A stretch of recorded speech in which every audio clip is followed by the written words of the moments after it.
"Dad, you're embarrassing us. Move out in 30 days. My son had no idea his warehouse worker father owned a $72 million empire. I made 3 calls, his eviction notice arrived. My own son looked me dead in the eye and said I was a broke old man who needed to stop embarrassing his wife's family. I'm Henry Walsh, 62 years old. And for the past 15 years, I've been playing a role my son bought without question. He thought I was a warehouse worker, barely scraping by on a pension. What Michael didn't know was that I owned the warehouse and the other 47 warehouses across 12 states and the logistics company that runs them all, worth $72 million. When he told me I had 30 days to pack my things and move out of what he called his house, I didn't argue. I made 3 phone calls instead. If you're watching this, subscribe and let me know where you're from, because this story is about the difference between giving someone everything and teaching them the value of anything. That lesson would cost my son more than he ever imagined. Most people see exactly what my son Michael sees when they look at me. A guy in his 60s who drives a 1998 Dodge Dakota with rust spots and a cracked windshield. Someone who wears Dickies work pants from Tractor Supply and boots that have seen better days. I bring grocery store flowers to family dinners and declined wine because I say I can't tell the difference between $15 bottles and expensive ones. Michael Walsh, 32 years old, MBA from UT Austin, regional sales manager at a tech firm pulling in $200 grand a year. His wife Sophia, 29, interior designer, drives a $70,000 BMW and has opinions about everything from my haircut to the fact that I still use a flip phone. The first warning sign came 8 months ago at Thanksgiving. Michael started referring to my house as the family home in conversations with Sophia's parents. Then it became their future investment property. Then just our place. When Sophia and I take over the property, we can finally renovate, she announced over turkey. You can downsize to something that makes sense for your income level, Dad. Something that makes sense for my income level. Those words stuck like a burr. The second sign happened when Sophia posted photos of my living room on her Instagram. She has 14,000 followers, mostly other designers and lifestyle people. The caption read, "Tackling a major renovation project. Sometimes family members resist change because they don't understand modern value."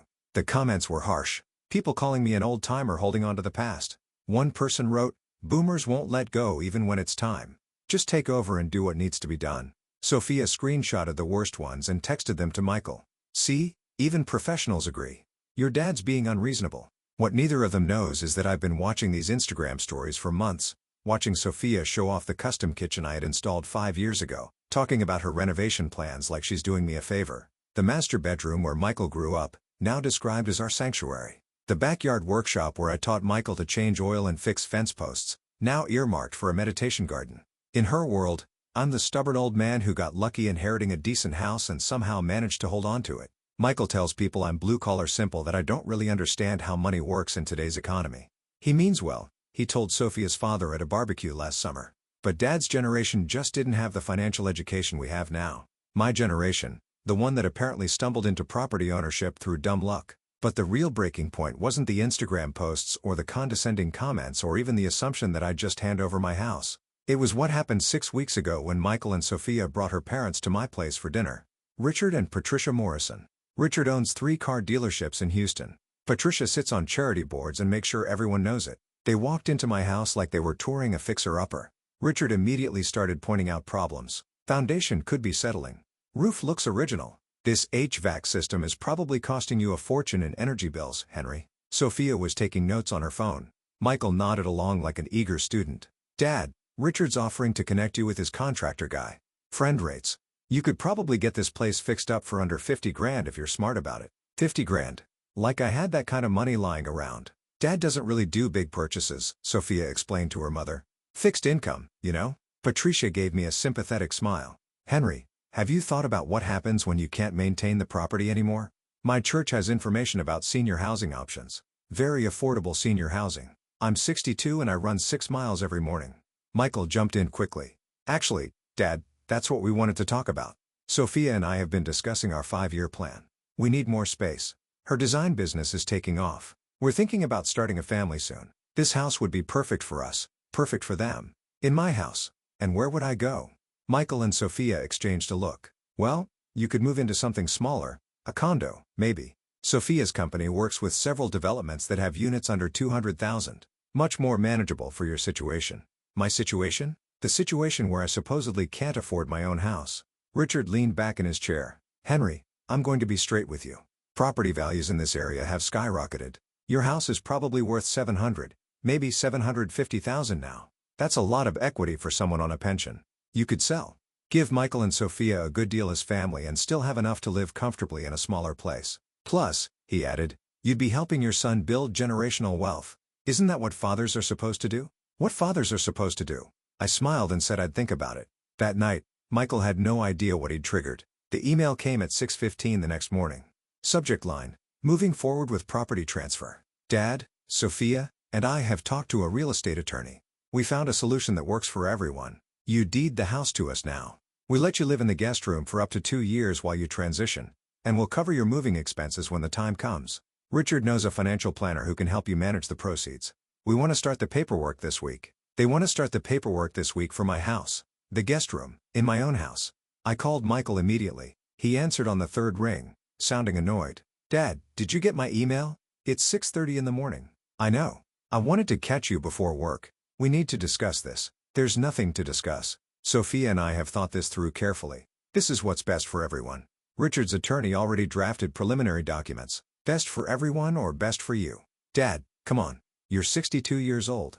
How much longer can you realistically maintain a 3,000 foot house? The property taxes alone are probably killing you. What are they? $12,000 a year. Try $16,000 and you can afford that on your pension. Michael's voice got sharp. That's exactly my point. Your house, poor dad. You're sacrificing your quality of life to hold on to a building. We're offering you a way out. A way out of my own house. And if I say no, Dad, don't make this difficult. Richard's attorney looked into it. Texas property law is complicated, but there are provisions for family transfers, especially when the current owner isn't able to properly maintain the property. We can do this the easy way or the complicated way. Are you threatening me with legal action? I'm trying to help you face reality. You drive a 25-year-old truck. You shop at Walmart.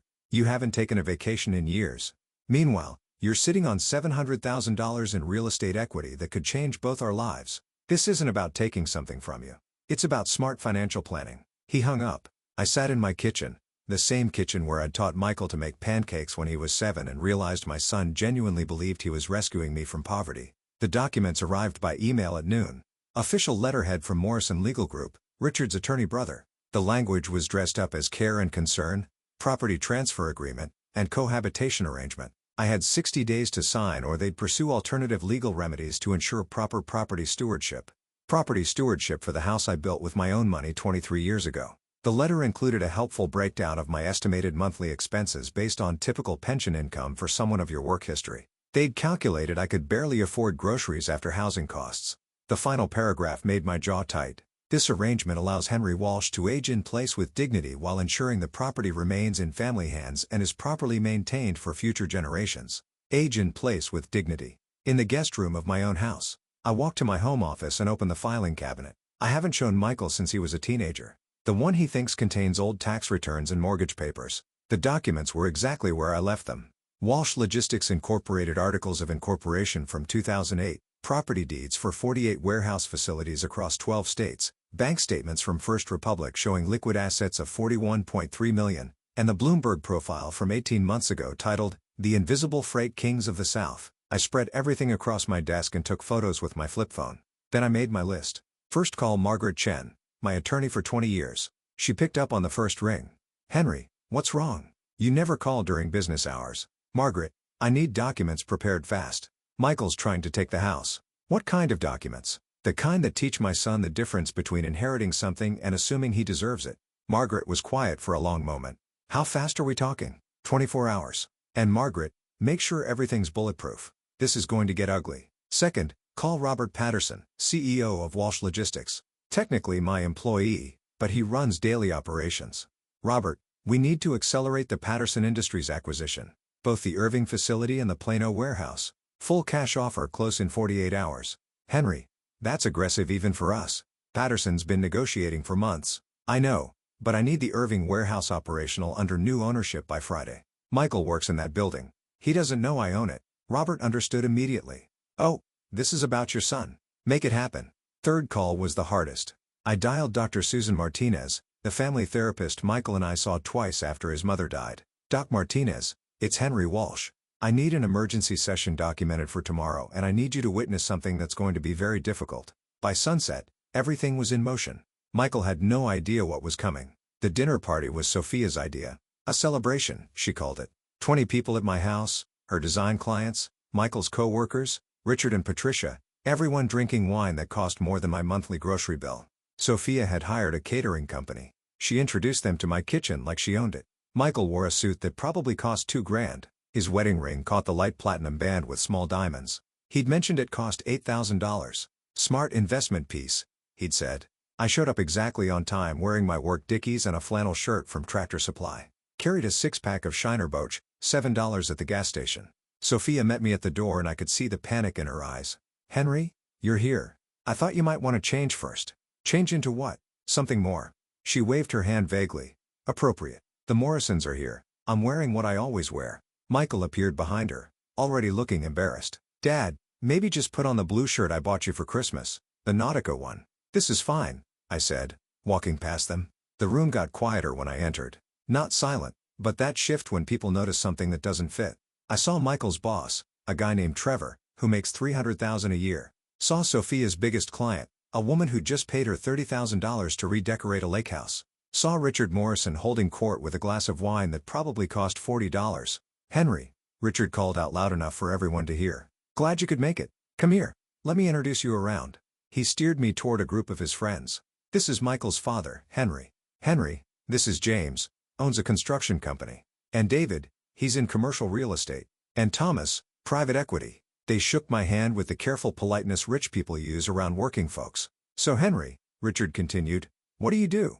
Work at a warehouse? Sophia appeared with a glass of wine for me. From the cheap bottle, I noticed not the good stuff everyone else was drinking. Have you always been in warehouse work? Thomas asked. The question was polite, but you could hear the classification happening. Most of my adult life. James nodded. Honest work. Hard on the back though, I bet. Sophia jumped in. Henry's actually thinking about retiring soon. Aren't you, Henry? We've been helping him look at his options. Options like what? David asked. Downsizing, Sophia said smoothly. This house is really too much for one person. Michael and I have been talking about taking it over, helping Henry transition to something more manageable. The conversation continued around me like I wasn't there. Everyone discussing my future, my house, my finances. Michael's boss, Trevor, mentioned assisted living communities. Patricia Morrison recommended her financial planner who specializes in fixed incomes.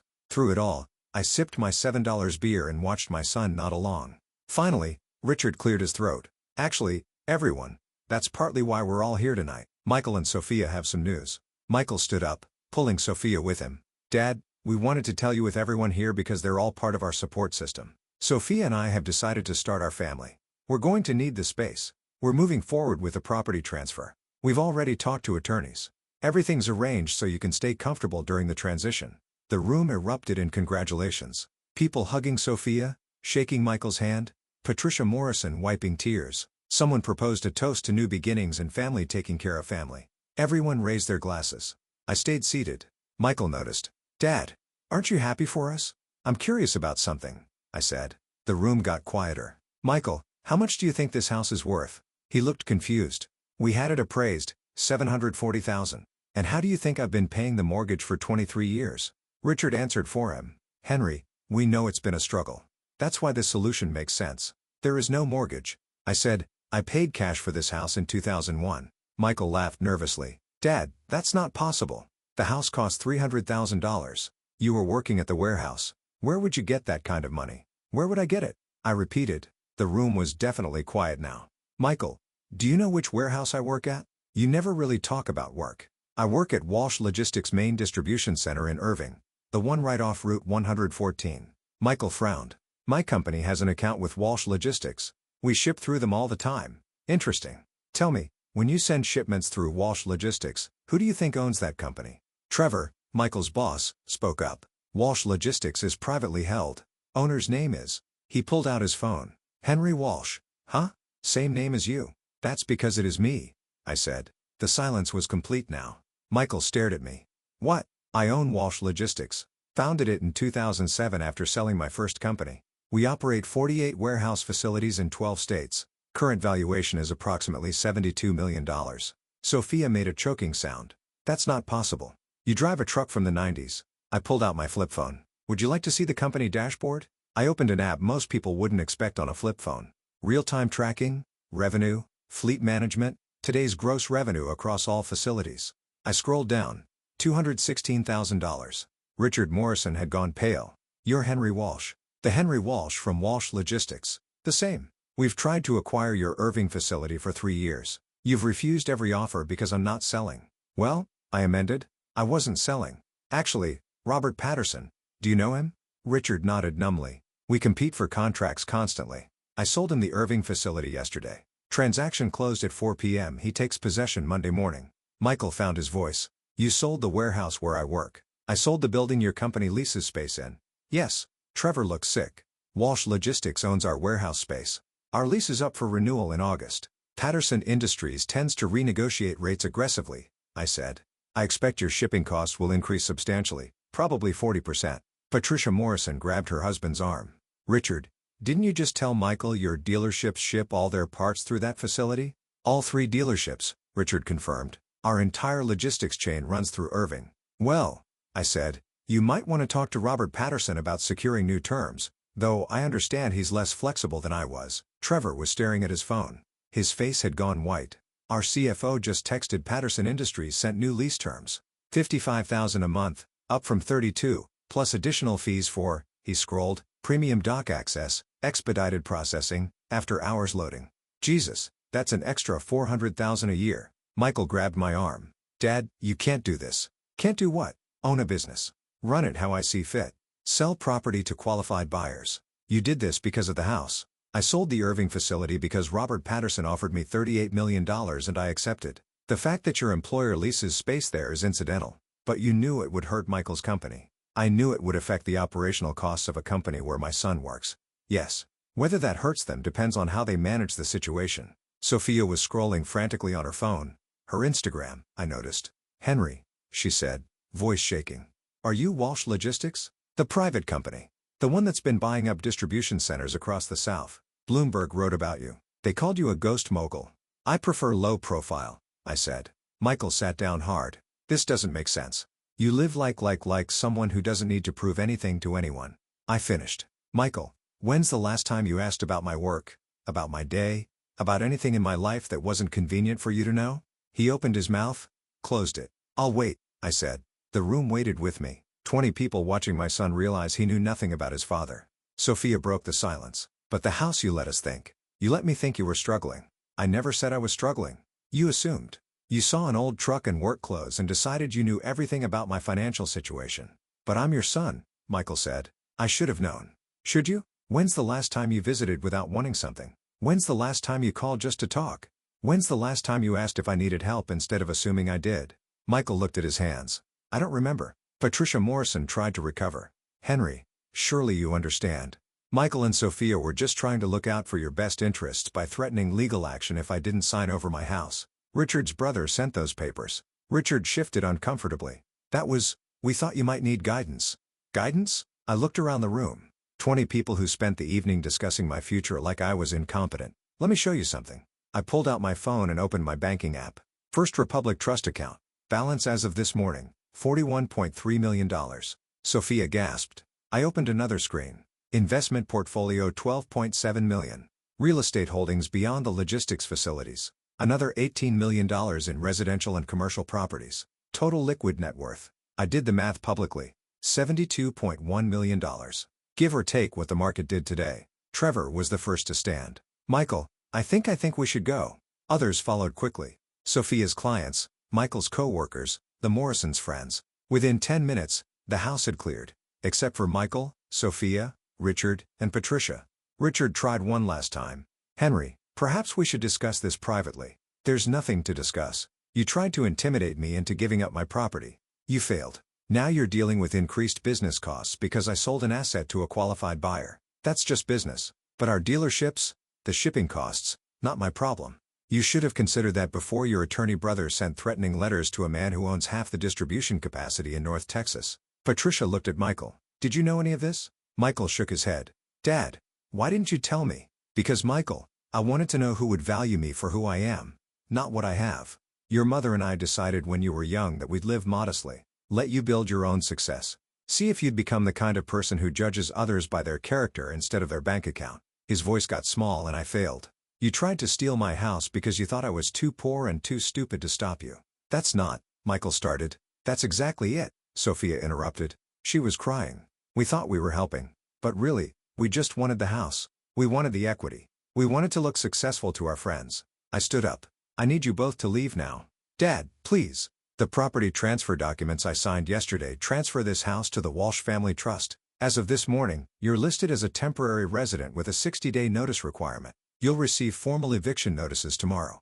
Eviction? Sophia whispered. You're evicting us from your house. No, I said I'm evicting you from my guest house. You've been living in the converted garage apartment for 2 years. The one I let you stay in Rentrée while you saved for your own place. The one you somehow convinced yourselves was yours. Michael, you've been living in my guest house for 2 years. The main house has always been my residence. This can't be legal, Richard blustered. It's entirely legal. Margaret Chen, my attorney, made sure of it. In fact, I called Margaret right then. She picked up immediately. Margaret, I'm here with Michael and the Morrisons. Can you explain the guest house situation? Her voice came through speakerphone clear and professional. The property at 4782 Oakmont Drive includes a primary residence and a detached guest apartment. Michael and Sophia Walsh have resided in the guest apartment since July 2022 under a month-to-month occupancy agreement. As of yesterday, Henry Walsh issued a 60-day notice to vacate. All entirely legal under Texas property law. But we've been paying rent. Sophia protested. No. Margaret corrected. You've been making monthly payments to cover utilities and maintenance. Those payments were $300 a month. Market rate for that apartment would be at least $1,800. You've been living significantly below cost. Henry has been subsidizing your housing for 2 years. Michael's face had gone from red to white. Dad, we have nowhere to go. You have 60 days to figure it out. I hung up with Margaret. The Morrisons left without another word. Michael and Sophia sat in my living room in my house looking lost. Finally, Michael spoke. Dad, I'm sorry. I know. Are you really going to make us leave? I'm going to make you learn what things cost, Michael. For 2 years, you've lived nearly free while criticizing how I live while planning to take my property while treating me like a burden. What about my job? The shipping costs? Talk to your boss about budget adjustments, or find a new job. Companies are always hiring. That's what you'd tell me to do if I was struggling, right? Just work harder. Michael stood up. This isn't over. Actually, I think it is. You can be angry at me. You can tell everyone I'm a cruel father. But at some point, you need to ask yourself why you thought it was acceptable to take someone's home. Even if that someone was your own father who you thought couldn't stop you. They left just after midnight. I sat on my back porch, the same porch where I taught Michael to tie fishing lures when he was 8, and felt tired. Not regret, just tired. My phone started buzzing. I'd forgotten about Sophia's Instagram. She'd gone live. 14,000 followers watching her have a complete breakdown in their BMW. You guys, everything I thought I knew was a lie. My father-in-law isn't poor. He's worth $72 million. $72 million. And we just tried to take his house from him. The comments exploded. What? Oh my God. Is this real? Sophia kept going. He owns Walsh Logistics, the whole company, and he's been... She wiped her eyes. He's been watching us treat him like he was broke this whole time. He sold a warehouse just to teach Michael a lesson. Cost Michael's company hundreds of thousands. The viewer count climbed. 4,200 people watching my daughter-in-law realize what she'd done. Michael appeared in the frame looking defeated. Soph, turn it off. No. Her voice was firm. No. My followers need to know what entitled brats we've been. We tried to evict my father-in-law from his own house. We sent lawyers. We threatened him. And she laughed bitterly. He just made 3 phone calls and took away everything. The comments were merciless. You tried to steal his house. Karma. This is what entitlement looks like. You're fell as a legend. Michael tried again. Sophia, please. Everyone's going to see this. Good. Maybe I need people to see what I really am. Someone who judges people by their car and their clothes instead of who they are. She looked directly at the camera. If you're watching this, Henry, I'm so sorry. We don't deserve your forgiveness. We don't deserve anything. She ended the stream. 4,200 people had watched. By morning, clips were everywhere. TikTok, Twitter, YouTube reaction videos. Designer daughter-in-law tries to steal from secret millionaire. Phil went viral in the worst way. Michael showed up at my house at 7 a.m. 3 days later. I was drinking coffee on the back porch, same as always. He looked like he hadn't slept. Dad, can we talk? Of course. He sat down across from me. Sophia and I have been up for 3 days. Her Instagram is, he paused, destroyed. She lost 80% of her followers. Every design client canceled. My boss wants to talk to me on Monday about the shipping cost situation. Whether I disclosed my connection to Walsh Logistics when we signed our original lease. I sipped my coffee. Did you? No, because I didn't know. You never told me. Michael's voice cracked. Dad? Why? Why didn't you tell me? Because I wanted to know if you'd love me when you thought I had nothing. Michael stared at the sunrise. And I failed that test. You tried to take my house. That's a pretty definitive fail. He was quiet for a long time. Then, Dad, I need to ask you something. And I need the truth. Okay, did you plan all this? The warehouse sale? The eviction? Everything. Did you know we were going to try to take the house so you could teach us a lesson? Michael, did you plan to take my house? Yes. When? Sophia and I realized how much equity was sitting here while we were struggling to save for a down payment. When did you start thinking you were entitled to it? He looked ashamed when Richard said that's what family does. Help each other build wealth, and you believed him. I wanted to believe him. It felt like finally taking control.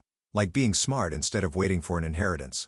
I sat down my coffee. Michael, do you know how much your mother and I paid for this house? You said $300,000. We paid $280,000 cash in 2001. Do you know where that money came from? No. I sold my first business, a small freight brokerage company I started when I was 32. Your age. Worked 18-hour days for 10 years. Built client relationships. Reinvested every penny. Sold it for $840,000. Paid off your mother's medical bills from her cancer scare. Bought this house. Put the rest into starting Walsh Logistics. Michael, I've been working 18-hour days for 30 years building something. Not for you to inherit, but for me to prove I could do it. But why live like you're broke? I don't live like I'm broke. I live like someone who knows the difference between wealthy and rich. Rich is having money. Wealthy is having time, freedom, and not owing anyone anything. I drive an old truck because it runs fine. I shop at Walmart because why pay more for the same t-shirt? I bring cheap beer to parties because it's beer. None of that has anything to do with how much money I have. It has everything to do with not defining myself by what I own. Michael absorbed this. Then quietly, I'm going to lose my job, aren't I?